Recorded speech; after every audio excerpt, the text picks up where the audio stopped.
शासन प्रभावक शतक सिंह, शतक वीर, सुविशाल गच्छाधिपति पूज्यपाद आचार्य देवेश श्री दौलत सागर सुरीश्वर जी महाराजा के जन्म शताब्दी महोत्सव के उपलक्ष्य में श्रवण कीजिए विराग क्रांति वाणी का हृदय भेदी धारदार प्रवचन। जिन शासन जिंदाबाद। क्रांतिकारी प्रवचनकार श्री शत्रुंजय महातीर्थ सेवक, कत्ल खानों के जाहिर विरोधक, लाखों पशुओं के रक्षक, मिशन हिंसा मुक्त पालिताना के मार्गदर्शक, श्वेतांबर मूर्ति पूजक तपोगच्छीय सुविशाल सागर समुदाय के गौरव, पूज्य पन्यास प्रवर श्री विराग सागर जी महाराज। जय गिरिराज, जय आदिनाथ, जय गुरुदेव। भगवान के मंदिर में जाकर एक कन्फेशन करना जरूरी होता है। देखो, दुनिया में इतनी सारी कोर्ट्स है, लेकिन कोर्ट में जाने के बाद भी इंसान, आप देखिए, गीता के ऊपर हाथ रखकर और कसम खाता है कि मैं गीता ऊपर हाथ रखकर कसम खाता हूं कि मैं सच के सिवाय कभी झूठ बोलूंगा नहीं, और फिर भी सबसे ज्यादा झूठ कोर्ट में ही लोग बोलते रहते हैं। और झूठ, इसीलिए तो कानून को अंधा कहा गया है, यह अंधा कानून है, सब झूठ चल रहे हैं वहां पर। लेकिन एक स्थान ऐसा होना चाहिए जीवन में कि जहां पर हम अपने पापों को प्रकट कर सके, क्योंकि हम इस पाप के कारण इतने भारी भारी भारी होते जा रहे हैं कि जिसकी वजह से जो हमारा साध्य था, मोक्ष का जो साध्य था, उससे हम बहुत दूर चले गए हैं। न आज हमारे में धर्म है, न हमारे में आज कोई संस्कृति टिकी हुई है, न आज हमारे में कोई पुण्य के लिए कोई ऐसा, हम कोई पुण्य बढ़े ऐसा कोई कार्य कर रहे हैं। और इन सभी की वजह से आज पूरी दुनिया में देखो, चारों तरफ लोग परेशान हैं, चारों तरफ लोग दुखी हैं, हर जीव आज पीड़ित है, हर जीव को त्रास है। और अब इस कोरोना का प्रकोप क्यों इतना बड़ा, समझाइए मुझे। हर 100 साल में हम कहते 100 साल में कभी ना कभी ये होते रहता है, नहीं, ये सब पाप का बढ़ावा है। हम सभी ने मिलकर इतना पाप इस दुनिया में बढ़ा दिया है, और इसीलिए ये प्रकोप हो चुका है। इसीलिए आज हम सब अंदर से दुखी है, त्रस्त है। किसी को अच्छा नहीं लगता लॉकडाउन में रहना, आज किसी को अच्छा नहीं लगता है, लेकिन फिर भी क्या करें, मजबूरी है। और इसीलिए इस मजबूरी के लिए आज हम इस तरह से अपने आप को घर में कैद खाने के अंदर, जैसे एक जेल में एक कैदी पड़ा है, वैसे अपने ही घरों के अंदर आज हम कैदी की तरह हम आज सब लॉकडाउन के अंदर पड़े हुए हैं, बैठे हुए हैं।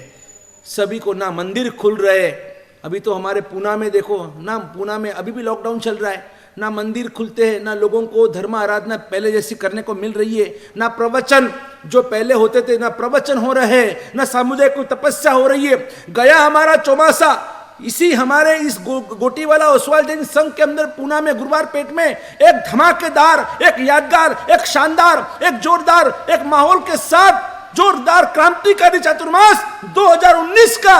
और आज उसी संघ के अंदर इस कोरोना की वजह से पिछले साल क्रांतिकारी चातुर्मास और इस साल शांतिकारी चातुर्मास 2020, इस 2020 ने सबको डब्बे में उतार दिया। आज आप भी दुखी, हम भी दुखी, सब दुखी, ठीक है। पॉजिटिवली हम सब सोच रहे, कर रहे, सब अपनी अपनी आराधना घर में बैठे बैठे, हम अपने उपाश्रम में बैठे बैठे।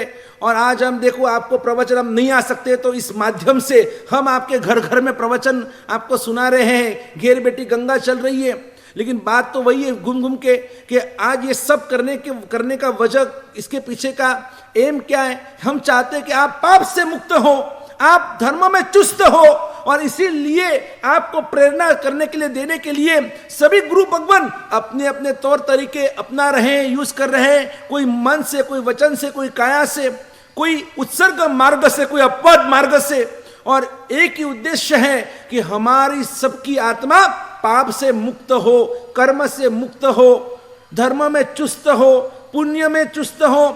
और इसीलिए हम ये सब प्रयास कर रहे हैं। तो बात चल रही है कि हम मंदिर के अंदर हम जब जाते हैं, कम से कम परमात्मा को जब भी हम उनको याद करते हैं, जब भी हमसे कोई गलती हो जाए, जब भी हमसे कोई पाप, कोई भूल हो जाए, कम से कम वो पाप जो होता है ना, उस पाप की कभी भी अनुमोदना कभी मत करना। उस पाप की अनुमोदना कभी मत करना। अरे यार बहुत मजा आ गया, आज तो भोजन क्या टेस्टी था, आज तो बड़ा आनंद आ गया, अरे क्या वो आलीशान क्या मंडप था, शादी का ब्याह का मंडप बहुत जोरदार, अरे ये दोनों की जोड़ी क्या मजेदार जोड़ी थी। हम जो भी कर रहे हैं ये सब जो है ना, ये पाप है। पाप ये जो आप अनुमोदना, पाप की जो अनुमोदना करते हैं, एक तो पाप करना वो गलत है, उसमें वापस उसकी अनुमोदना करना, उसकी प्रशंसा करना, ये तो और पाप का वघार किया आपने, और इसी से निकाचित कर्मबंध होता है। सैनिक महाराजा जब वो जैन नहीं थे और तब उनको शिकार का शौक, वो शिकार के शौकीन थे, और जब वो शिकार करने के लिए गए और देखा एक हिरन, एक हरनी दौड़ रही, भाग रही है, और तुरंत उन्होंने वो धनुष में बाण छोड़ा, और जैसी उस तीर के कारण उस पेट के अंदर वो पूरा बाण आर पार उतर गया।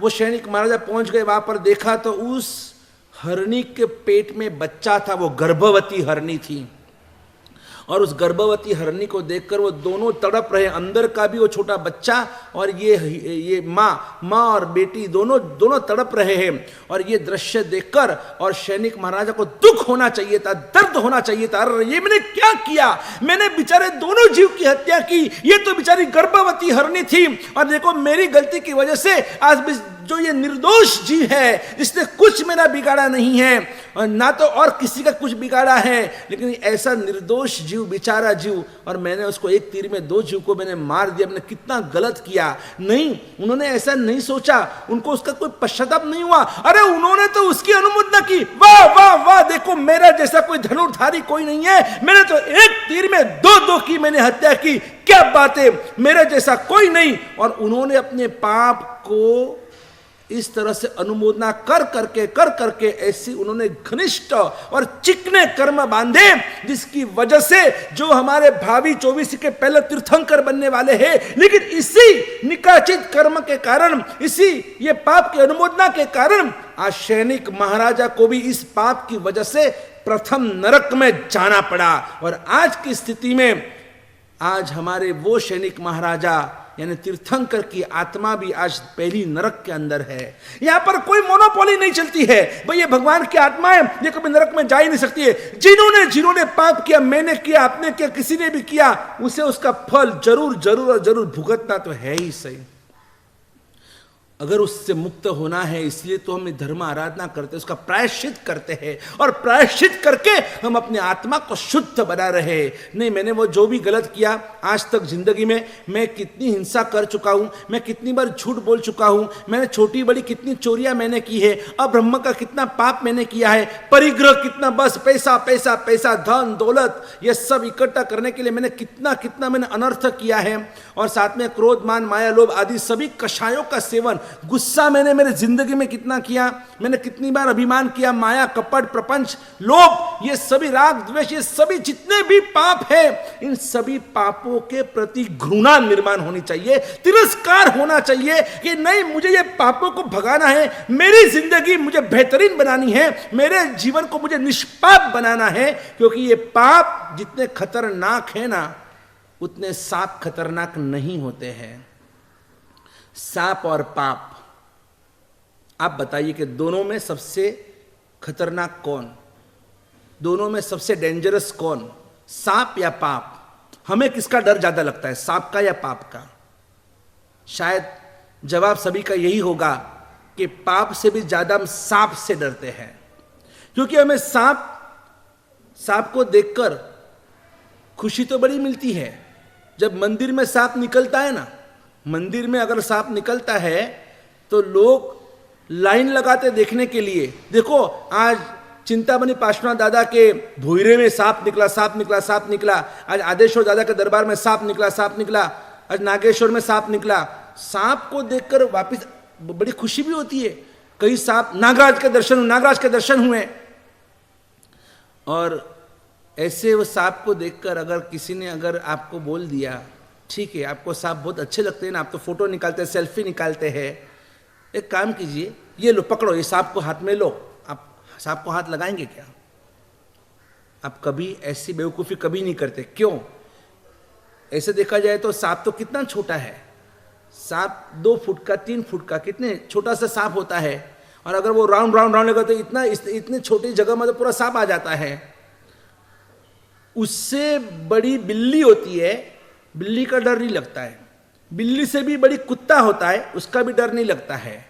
कुत्ते से भी बड़ी भैंस होती है, गाय होती है, बैल होते हैं, सांड होते हैं, उसका भी डर नहीं लगता है। उससे भी बड़ा घोड़ा होता है, उसका भी हमको डर लगता है। घोड़े को भी हम हाथ लगाते, गाय भैंस को भी हम हाथ लगाते हैं।